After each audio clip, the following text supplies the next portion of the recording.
Most of the people we've been talking about so far have largely been from the South. One important individual from the North is a man named Isaac Barrett.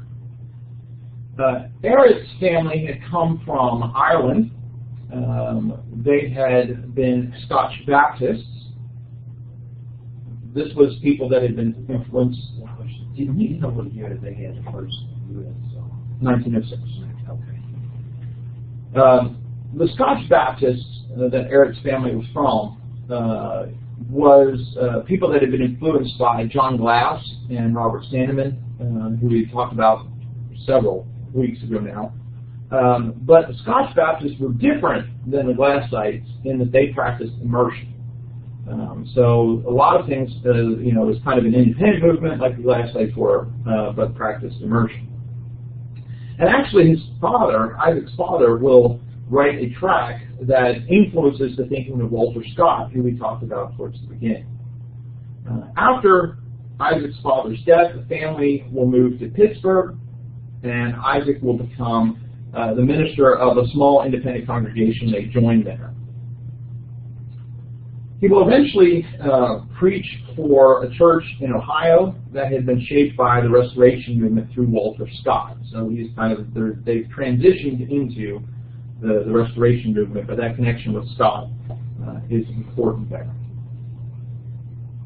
He will serve as the secretary to the American Christian Missionary Society, but particularly through the late pre-Civil War period and the Civil War period. He will also serve as the editor, or the co-editor, I should say, of the Millennial Harbinger in the early 1860s, so serving as co-editor with Alexander Campbell, whose health is declining by that point. And because of that, Campbell is unable to attend some of the Missionary Society meetings. And so in 1861, he's presiding over this session as kind of next in line, and a resolution comes forth that churches should do all they can to support and sustain the United States. And so essentially he's saying the Missionary Society should publicly support the Union. And Eric supports that, says it can be passed. It's later determined that, that's not really the kind of thing that we should be publicly doing. But, of course, the damage is already partly done by the fact that it's even entertained. In 1863, another resolution will come up. This time, it was a resolution that condemned, quote, the attempts of armed traitors to overthrow our government. So it's even stronger than the first one was. And this is, again, where Fanning and Lipscomb and those guys, these are the resolutions that are the problem. This time, Eric feels, okay, well, the last time we talked about this, we decided it wasn't in order, so he's going to rule it out of order. This is not an in-order motion. But he's overturned, and that resolution is officially passed. So it was officially passed to condemn those traitors in the South, which of course offends a lot of people in the South. Also in 1863, he will publish a work called Synopsis of the Faith and Practice of the Church of Christ. Essentially, the idea behind this work for Eric is he's trying to explain what the group believes to outsiders.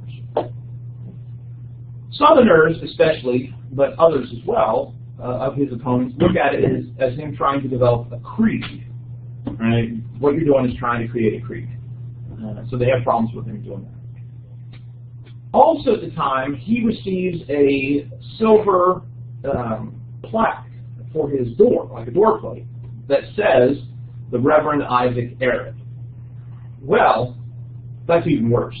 That he would, the belief that he's taking this title Reverend, when in the Restoration movement there's been such an emphasis against taking any titles on behalf of ministers. And so here he's got this door plate that says Reverend on it. I just have a title.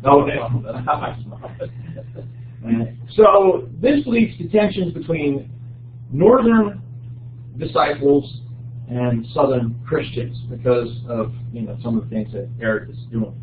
And it doesn't appear like it was something he was actually calling himself. It was just a gift by somebody. So the Northern Disciples, that was part of the Disciples of Christ. Yeah, this is happening before that, but that's kind of where it's going. Is that this is we backtracked a little bit, but he's kind of in the mix of all of this. So the Southern Christians, what were they? They went more the no. This group is more the Church of Christ Christians, using that name. Northerners tend to favor more the Disciples of Christ name. Okay. So this says that's where the Restoration movement's kind of going. Okay, so Northerners favor Disciples of Christ, and Southerners more or less favor the name Christian or more Church of Christ. Oh, Church of Christ. Okay. Eventually, Eric will be appointed the editor of a new paper called the Christian Standard. The focus of the paper was that it was to be more progressive in spirit. The feeling is that many of the popular papers coming out of the South, like the American Christian Review with Benjamin Franklin, the Gospel Advocate with Tolbert Fanning and David Lipscomb, that these were too conservative, and so there needed to be a paper that was more moderate to progressive. It could also have been that some people are looking for an outlet for them to make some comments about the South. Evidently, some of these Southern papers wouldn't allow Northern disciples or Northern Christians to make comments that would inflame the sectional tensions during the Civil War. And so, it was kind of if you're not going to let us publish there, we're going to take our ball and go home, start our own paper. Eric would go on to help form a variety of other missionary societies and endeavors while still working with the American Christian Missionary Society. Ultimately, he believes that he's trying to be more of a moderate, while you have this liberal trajectory of some of the disciples in the North and the conservative trajectory of a lot of the people in the South. He's trying to be more of a moderate. But of course, the conservatives see him as, you're part of the problem. So they see him as more liberal than perhaps he sees himself. But the Christian Standard will kind of become this progressive voice in the movement. Eric will die in 1888.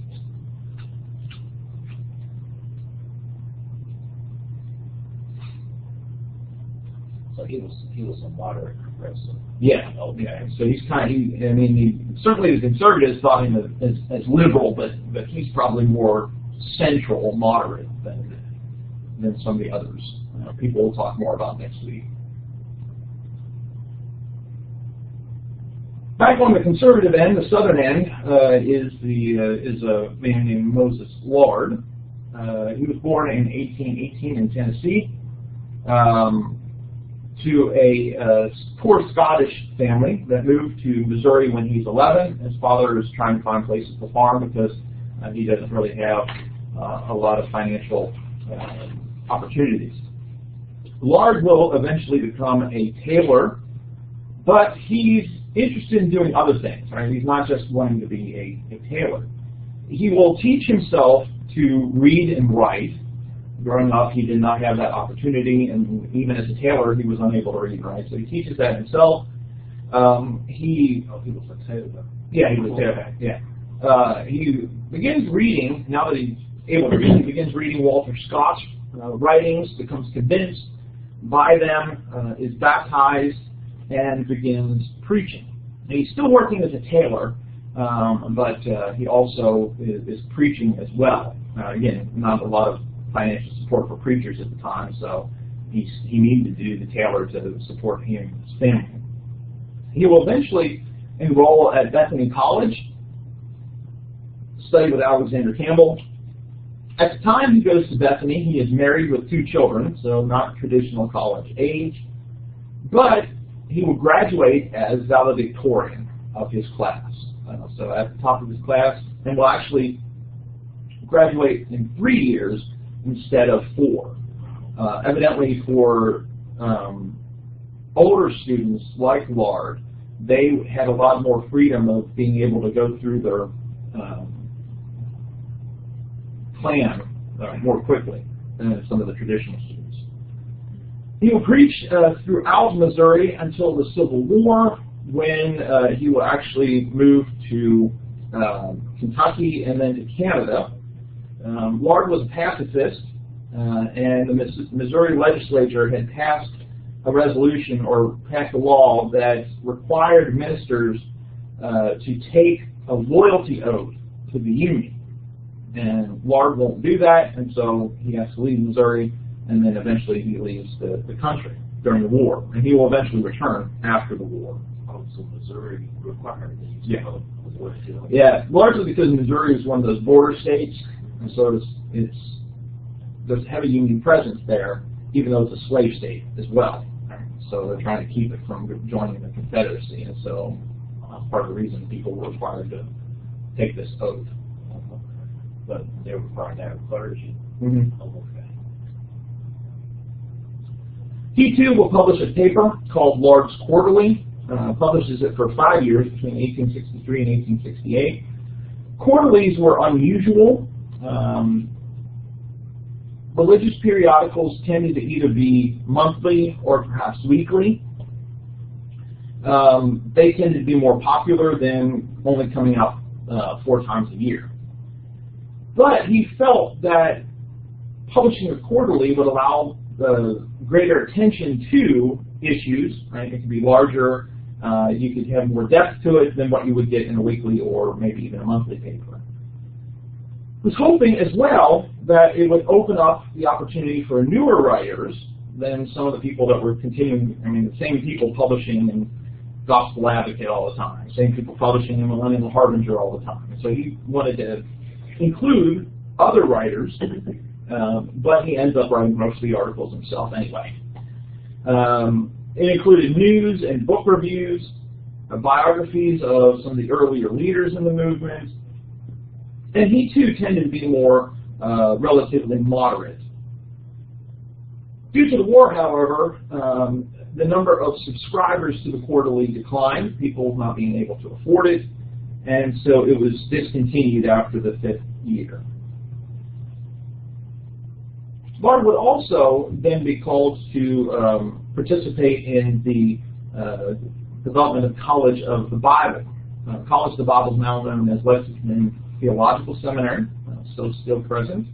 It had started in 1865 as one of those colleges within Kentucky University, and so it gets spun off as a separate one as Kentucky University starts to break up and the A&M College becomes University of Kentucky. So in 1877, it had become an independent college, completely separate from Kentucky University, and Lard would become the president of it for several years.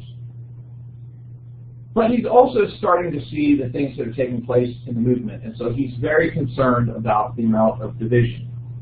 So Lard became president of Kentucky University? No, he becomes president of the College of the Bible. Oh, which is, yeah. And so Kentucky University had these different colleges, one of which was the Agriculture and Mechanical Society, the A&M School, okay. And then there was the College of Arts and Sciences, and one of those colleges was the College of the Bible. Okay. Each of those colleges within Kentucky University had their own president.